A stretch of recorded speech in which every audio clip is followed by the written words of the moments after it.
بسم الله الرحمن الرحيم. الحمد لله رب العالمين، والصلاة والسلام على شمس الهداية واليقين محمد وعلى آله وصحبه أجمعين، أما بعد. قال الله تبارك وتعالى في كلامه المبارك: أعوذ بالله من الشيطان الرجيم، بسم الله الرحمن الرحيم. صبغة الله ومن أحسن من الله صبغة ونحمده عابدون. صدق الله مولانا العظيم. آل انڈیا مسلم پرسنل لا بورڈ کے سوشل ریفارم کمیٹی اور شاہین اکیڈمی ممبئی کے اشتراک سے فکری اور تہذیبی ارتداد اسباب و حل کے عنوان سے آرگنائز ہونے والے اس اہم ترین پروگرام میں ہم آپ کا شکریہ ادا کرتے ہیں کہ آپ نے ہمیں موقع فراہم کیا اپنی ماؤں سے، بہنوں سے، نوجوان دوستوں سے، بھائیوں سے، والدین سے، پیرنٹس سے گفتگو کرنے کا۔ بطور خاص ہم شکر گزار ہیں اور اللہ رب العزت کا شکر ادا کرتے ہیں کہ اس نشست میں حضرت مولانا یحییٰ خان نقشبندی زید مجدہم، جو اس ملک کے معروف عالم دین اور سلسلے تصوف کے ایک بڑے رہنما ہیں، ان کے علاوہ محترم جناب ڈاکٹر عبدالقدیر صاحب اور یہاں کے آرگنائزر محترم جناب تنویر شیخ صاحب کا بھی خصوصی شکریہ، اور سبھی مہمانوں کا۔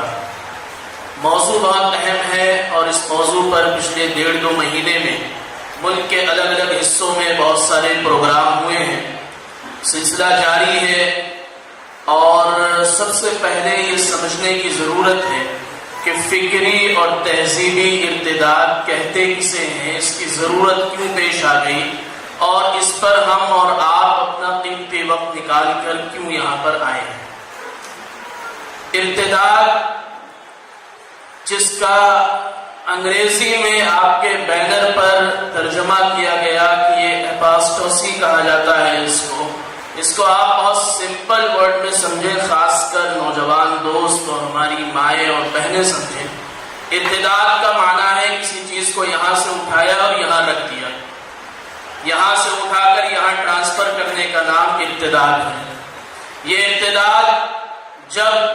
غیر جاندار چیزوں میں ہوتا ہے تو اس کے لیے ہم منتقل کرنا، ٹرانسفر کرنا اور بہت سارے الفاظ استعمال کرتے ہیں،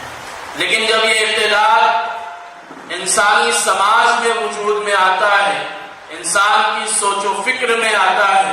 انسان کی تہذیب اور کلچر میں آتا ہے، انسان کے عقیدوں میں آتا ہے، تو پھر وہ ارتداد خطرناک بن جاتا ہے۔ اور اسی ارتداد کو قرآن کریم نے الگ الگ طریقے سے ڈیفائن کیا ہے۔ ارتداد کا پہلا زینہ فکر کا ارتداد ہے، دوسرا زینہ تہذیب کا ارتداد ہے، اور تیسرا اور آخری زینہ عقیدے کا ارتداد ہے۔ فرسٹ اسٹیپ جو ہے وہ فکر کا ارتداد ہے۔ سب سے پہلے ہمارے ذہن و دماغ میں ارتداد سرایت کرتا ہے، اور جب ہم اپنے ذہن و دماغ پر غور نہیں کرتے اور اس کا علاج نہیں کرتے تو پھر وہ ہماری تہذیب اور ہمارے تمدن میں ارتداد کی شکل اختیار کرتا ہے، اور پھر جب ہم اس کا بھی علاج نہیں کرتے، اس پر بھی ہم غور و فکر نہیں کرتے، اس کو بھی سنبھالنے اور سدھارنے کی کوشش نہیں کرتے، ریفارم کرنے کی کوشش نہیں کرتے، تو نتیجے میں وہ عقیدے کا ارتداد بن جاتا ہے، جس کے سلسلے میں اسلام کا بہت واضح پیغام ہے کہ جو تم میں سے مرتد ہو کر اس دنیا سے جائے فیمت وہو کافر فاولئک حبطت اعمالهم، تو اس کے سارے اعمال برباد مانے جائیں گے اور اس کا ٹھکانہ جہنم ہوگا۔ اس تفصیل کے بعد ایک بات اور واضح ہونا ضروری ہے کہ سوشل میڈیا کا دور ہے، طرح طرح کے ڈیٹا ہمارے سامنے آتے ہیں اور اس طرح کی باتیں ہوتی ہیں، محسوس ہوتا ہے کہ جیسے مسلمانوں کے یہاں عقیدے کے ارتداد کا بہت بڑا ریشو ہے، لاکھوں بچیاں مرتد ہو رہی ہیں، ہزاروں نوجوان مرتد ہو رہے ہیں، اور ایسا محسوس ہوتا ہے کہ پوری دنیا صرف مسلمانوں کے خلاف سازش کرنے میں لگی ہوئی ہے اور کوئی کام بچا ہی نہیں ہے۔ اس کو کریکٹ کرنے کی ضرورت ہے۔ ہمیں ڈپریشن میں ڈالنے کے لیے، ہمیں پریشر میں ڈالنے کے لیے اس طرح کے ڈیٹا کریٹ کیے جاتے ہیں سماج میں، سوشل میڈیا پر اس کو وائرل کیا جاتا ہے، اور نتیجے میں ہماری مسلم بہنوں کو، ہمارے نوجوانوں کو یہ محسوس ہونے لگتا ہے کہ پورا سماج عقیدے کے ارتداد کا شکار ہے۔ یہ اللہ کا کرم، اس کا احسان ہے اور اس کی توفیق ہے کہ اس ملک میں مسلمان اپنی پوری شناخت، اپنے پورے آئیڈینٹی اور اپنے اسلامی شعائر کے ساتھ پہلے بھی زندہ تھا، آج بھی ہے اور آگے بھی رہیں گے انشاءاللہ۔ اس لیے اس سلسلے میں اپنے ذہن و دماغ کو صاف کر لیجئے کہ عقیدوں کا ارتداد کے واقعات ہو رہے ہیں، لیکن اتنے زیادہ نہیں ہو رہے ہیں کہ ہم ڈپریشن میں چلے جائیں اور بالکل اپنے آپ کو کمزور اور تہوبالا سمجھتے ہوئے ایک سائڈ میں ہو جائے کہ صاحب تو ہم کچھ نہیں کر سکتے، ساری فرقہ پرست تنظیمیں مل کر ہمیں مرتد بنانے پر تلی ہوئی ہیں۔ دوسری بات، فکر و تہذیب کا ارتداد ہر گھر میں ہے، جس پر ہم بات کرنے کے لیے تیار نہیں۔ انٹلیکچوئل اپاسٹوسی یا آئیڈیولوجیکل اپاسٹوسی ہر گھر میں ہے۔ جب کسی مسلمان کے ذہن میں یہ بات آئے کہ یہ حجاب اور نقاب ضروری کیوں ہے، ہم بغیر اس نقاب کے بھی تو رہ سکتے ہیں۔ جب کسی مسلمان کے دماغ میں یہ بات آئے کہ یہ داڑھی کیوں رکھتے ہیں، عجیب و غریب قسم کا آدمی محسوس ہوتا ہے داڑھی رکھ کر، جب اس طریقے کے سوالات آنے لگے تو سمجھ لیجئے کہ فکری ارتداد زینہ کھول کر، اپنے دروازے کھول کر گھر میں داخل ہو چکا ہے۔ جب ہماری مسلم بہنیں اور ہمارے نوجوان ویسٹرن کلچر کو اپنانا، مغربی تہذیب و ثقافت کو اختیار کرنا اپنی ترقی اور اپنی کامیابی کا راستہ سمجھنے لگے تو سمجھ لیجئے کہ تہذیبی ارتداد گھر میں داخل ہو چکا ہے۔ پیرنٹس اس پر توجہ دیں کہ جب ہم اپنے بچوں کو پیدا ہونے کے بعد ان کا اسلامی نام رکھتے ہیں، ان کے کانوں میں اذان دیتے ہیں، تو یہ اعلان ہے کہ ہم ان صلاتی و نسکی و محیای و مماتی للہ رب العالمین کا اعلان کر چکے ہیں کہ ہمارا یہ بچہ ایمان کی حالت میں پیدا ہوا ہے اور حالت ایمان میں اس دنیا سے جائے گا۔ یہ ہم سب کی نیت ہوتی ہے، اسی لیے ہم اس کا اسلامی نام رکھتے ہیں، اسی لیے ہم اس کے کانوں میں اذان دیتے ہیں، اور ہم اپنے مسلمان ہونے پر فخر بھی کرتے ہیں۔ لیکن جیسے ہی یہ بچہ یا یہ بچی 3 سال 4 سال کی عمر میں پہنچتے ہیں اور جہاں ان کا دماغ بننا شروع ہوتا ہے، اس وقت سے ہم ان کو تعلیم کی طرف لے جاتے ہیں کہ بچوں کو پڑھانا ہے، پلے اسکول میں ڈالتے ہیں۔ جس دن ہم نے اپنے گھر سے اپنے بچوں کو بیگ تیار کر کے پلے اسکول بھیجنے کا فیصلہ کیا، یہ وہ پہلا دن ہے کہ جس دن ہماری یہ بھی ذمہ داری بنتی ہے کہ ہم اس کی تعلیم کے ساتھ ساتھ اس کی تربیت کا نظم کریں۔ یہاں ہم فیل ہو جاتے ہیں۔ ہم نے 3 سال سے 8 سال 9 سال 10 سال کی عمر تک جو اس کے ذہن کے بننے کا دور تھا، اس پورے دور میں ہم نے اپنے بچوں کو ساری اجازتیں دے رکھی تھی، ہر طرح کے اختیارات دے رکھے تھے۔ ہم نے ان کو موبائل دے رکھا تھا، ہم نے ان کو بے حیائی والے لباس پہننے کی اجازت دے رکھی تھی، ہم نے پہلے دن سے ان کو ایسے نظام تعلیم کے حوالے کیا جہاں بچے اور بچیاں ایک ساتھ ایک کلاس میں بیٹھ کر پڑھ رہے ہیں۔ مخلوط نظام تعلیم اور کو ایجوکیشن سیٹ اپ میں ہم نے اپنے بچوں کو بھیجا کہ 12-13 سال کی عمر میں جب نوجوانوں کی فطرت بدلتی ہے، ان کے جنسی خواہشات ابھرتے ہیں، اگر اس وقت سے پہلے ہم نے ان کو مخلوط نظام تعلیم سے نہیں بچایا تو پھر نظام فطرت یہ ہے کہ جب 2 غیر محرم بالغ آپس میں بغیر کسی پردے کے اور حجاب کے ایک ساتھ ٹائم سپینڈ کریں گے، نتیجے میں بے حیائی اور بہت آگے تک جانے کے راستے کھل جائیں گے۔ سب سے پہلا ریزن فکر و تہذیب کے ارتداد کا جو ہے وہ مخلوط نظام تعلیم ہے، وہ کو ایجوکیشن سیٹ اپ ہے۔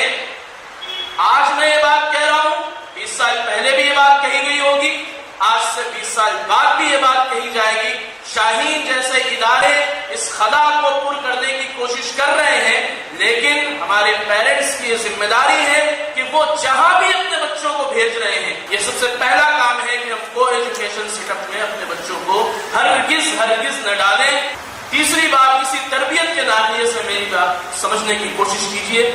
والدین ہیں، ایسا نہیں ہے کہ سارے والدین ایسے ہی کر رہے ہیں، والدین کیا کرتے ہیں؟ نوجوانوں کو نہیں ٹوکتے، لڑکوں کو نہیں ٹوکتے، لڑکیوں کو زد و کوب کرتے ہیں، پٹائی تک کرتے ہیں، لڑکیوں کو برا بھلا کہیں گے، اور ان کے سامنے ان کے نوجوان بھائیوں کو، ارے تو بیٹا ہے، اس کو نہیں کچھ کہہ سکتے۔ وہ بچیاں جن کے سامنے ان کے بھائیوں کو، ان کے نوجوان بھائیوں کو برا بھلا نہیں کہا جاتا اور ان کو زد و کوب کیا جاتا ہے، ان کے ذہن و دماغ میں بغاوت پیدا ہوتی ہے، اور یہ بغاوت جب آزادی ملتی ہے تو فکر و تہذیب کے امتداد کی شکل میں سامنے آتی ہے۔ اس لیے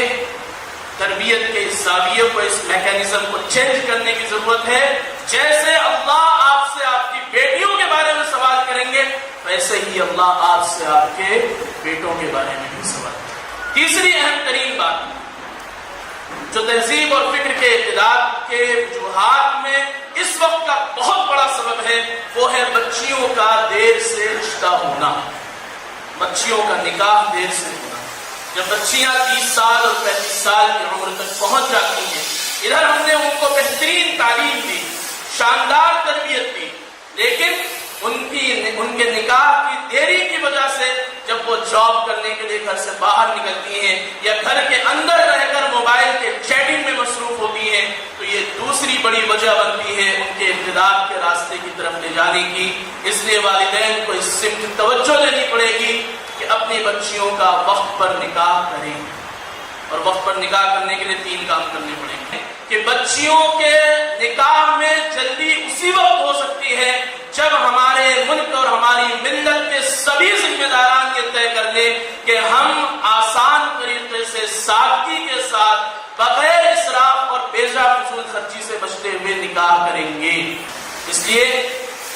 آپ یہ طے کریں کہ آپ کے پاس جو پیسہ ہے وہ اللہ کی امانت ہے، آپ ان پیسوں کو اپنے محلے اور اپنے پڑوس کے غریب بچوں اور بچیوں کی تعلیم پر انویسٹ کیجئے، آپ ان پیسوں کو اپنے بچوں اور بچیوں کی تعلیم پر یوٹیلائز کیجئے۔ اگر آپ کے پاس اللہ نے پیسہ دے رکھا ہے تو ہر ایک گھر سے ہر ذمہ دار اٹھے اور صرف ایک بچے کو گود دے کر مکمل تعلیم اس کو دلا دے۔ یہ شاندار انویسٹمنٹ ہے جو آپ کو پوری طریقے سے آؤٹ کم اور نتیجہ دے گا، یہ آپ کو کوئی نقصان نہیں دے گا۔ 3 باتیں میں نے عرض کی، اور چوتھی بات اسی کے ساتھ ہم اپنے مردوں سے اور اپنے بھائیوں سے، اپنے نوجوانوں سے اپیل کرنا چاہتے ہیں، مزاج بنائیے کہ ہم اپنے بہنوں کو وراثت میں حصہ دیں گے انشاءاللہ۔ جب تک ہم بہنوں کو وراثت میں حصہ داری نہیں دیں گے، بہنیں، ہماری مائیں، ہماری مسلم خواتین ہمارے شانہ بشانہ نہیں چل سکتی۔ ان کی بے پناہ خواہشات اور اخراجات جب نہیں پوری ہوتی ہیں، ان کو ہم ان کے وراثت میں حصہ داری نہیں دیتے ہیں، تو پھر وہ حرام طریقہ اپنا لیتی ہیں اپنے اخراجات کو پورا کرنے کے لیے، اور یہی فکر و تہذیب کا ارتداد اور بسا اوقات عقیدے کے ارتداد کا ذریعہ بنتا ہے۔ وہ بچے اور بچیاں جو اندھادھند طریقے سے موبائل استعمال کر رہے ہیں، میں ان سے صرف 2 باتیں عرض کرنا چاہتا ہوں۔ نمبر 1، موبائل کی اسکرین کا سیدھا اثر آپ کے دماغ پر اور آپ کے آنکھ کے ریٹینا پر ہوتا ہے، یہ تو ایک میڈیکلی بالکل صحیح بات ہے، اس میں کسی کو کوئی شک نہیں ہو سکتا۔ دوسری چیز یہ ہے کہ جب آپ 16 گھنٹے، 14 گھنٹے اور 12 گھنٹے موبائل استعمال کرتے ہیں تو پھر آپ وہ ساری ذمہ داریاں، وہ سارے فرائض، وہ سارے وعدے، وہ سارے ارادے سب بھول جاتے ہیں۔ آپ کا کام صرف کمرے میں بند ہو کر موبائل چلانا اور اس کے بعد تھوڑا سا وقت نکال کر کھانا کھا لینا ہے۔ اس سے کہیں زیادہ اچھے انداز میں جانور اپنی ذمہ داری ادا کرتے ہیں۔ اس لیے جانور پن سے نکل کر انسان بننے کی کوشش کرنا ہے، سارے فرائض اور ساری ذمہ داریاں ادا کرنا ہے، تو موبائل کے ایڈکشن سے باہر آنا ہے، تبھی ہم گناہوں سے بھی بچ سکتے ہیں، وقت کا صحیح استعمال بھی کر سکتے ہیں۔ کہ باپ ہونے کی حیثیت سے اور ماں ہونے کی حیثیت سے اگر آپ نے اس وقت سختی نہیں کی تو یہی اولاد 10 سال کے بعد آپ کے سامنے کھڑے ہو کر اور آپ کے اس تہذیب اور آپ کے اس فکر کا جنازہ نکال دے گی، جس دن وہ کہے گی کہ اماں آپ نے بچپن میں ہمیں نہیں ٹوکا تھا، آئیے آج آپ اپنے یہ کپڑے اتاریے، یہ تو اوڑھ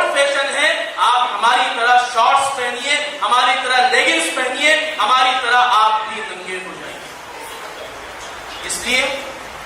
اس کیمپین میں ایک بہت اہم ترین بات ہم یہ لے کر چلے ہیں اور ہر جگہ اس بار ڈسکشن کر رہے ہیں اور وعدہ لے رہے ہیں کہ بے حیائی کے لباس کو ہمیں ختم کرنا ہے انشاءاللہ.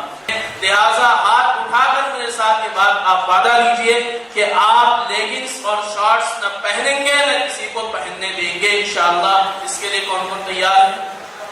ہم لوگ اس پر وعدہ لے رہے ہیں کہ جلا دیں گے. آج سخت فیصلہ لیں گے. اگلی نسلیں آپ کو جلاتے ہوئے جب دیکھیں گی، جب وہ پیرنٹس بنیں گے تو وہ اس تربیت کے طریقے کو یاد رکھیں گے اور ان کے بچے بھی اس پر عمل کریں گے. کیمپین میں ہم یہ وعدہ بھی لے رہے ہیں سب سے کہ ایسی پھٹی ہوئی جنس آج سے نہیں پہنیں گے. والدین اپنے بچوں کو ٹوکیں، نوجوان خود بھی چھوڑیں اور اپنے آس پاس بھی اس کلچر کو چلائیں. وہ جو عجیب و غریب قسم کے ہیئر کٹس چل رہے ہیں، ادھر سے آدمی گھوڑا بنا ہوا ہے، یہاں سے گدھا بن گیا ہے. بہنیں بھی نہیں ٹوکتی اپنے بھائیوں کی، بھائی تم گھر کے باہر جا رہے ہو، انسان بن کر جاؤ، جانور بن کے کیوں جا رہے ہو؟ اللہ نے ہم سب کو انسان بنایا ہے، ہمیں اسلام کی عظیم ترین دولت سے نوازا ہے. ہم سب محمد الرسول اللہ صلی اللہ علیہ وسلم کے امتی ہیں. ہمیں اللہ نے مسجدوں سے، مدرسوں سے اپنی شناخت اور اپنی پہچان سے نوازا ہے. ہمیں اپنی مسجدوں کو دعوتی، تعلیمی، تربیتی اور فلاحی ادارہ بنا کر اپنی مسجدوں سے ہمیں چیریٹی کا کام شروع کرنا ہوگا. اپنی مسجدوں سے ہمیں محلے کی تربیت اور محلے کے اصلاح کی فکر کرنی ہوگی. اپنی مسجدوں سے ہمیں غیر مسلموں کو جوڑنا ہوگا. اپنی مسجدوں سے ہمیں غیر مسلموں میں کام کرنا ہوگا. ان کو ہمیں اسلام سے قریب لانا ہوگا. انہیں ہمیں بتانا ہوگا کہ مسلمان اپنی مسجدوں کو محلے کی ضروریات کے لیے بھی استعمال کرتے ہیں. جب محلے کے غریبوں کے لیے مسجد سے پیسہ جائے گا، محلے کے غریبوں کے علاج کے لیے مسجد والے فائنانس کریں گے. جب محلے کے غریب مزدور بچوں اور بچیوں کی تعلیم کے لیے مسجد سے خرچ کیا جائے گا، تب انقلاب آئے گا انشاءاللہ.